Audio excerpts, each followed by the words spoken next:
Ilowo nalowo muntu unomzila wakhe. Yilowo nalowo muntu unomzila wakhe abhekene nawo.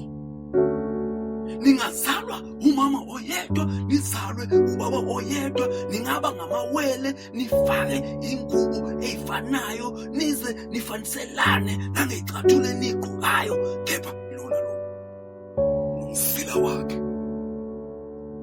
Lowo nalowo muntu unomzila wakhe empilweni yakhe.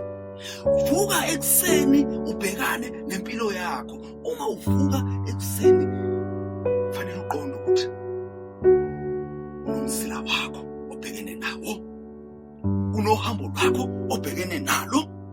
Akusilo uhambo lomfowenu, akusilo uhambo likadadewenu, akusilo uhambo likababa wakho, akusilo uhambo likama wakho. Uhambo lwakho ilona lo unohambo lwakhe, unomzila wakhe ofanele awufeze empilweni kwakhe.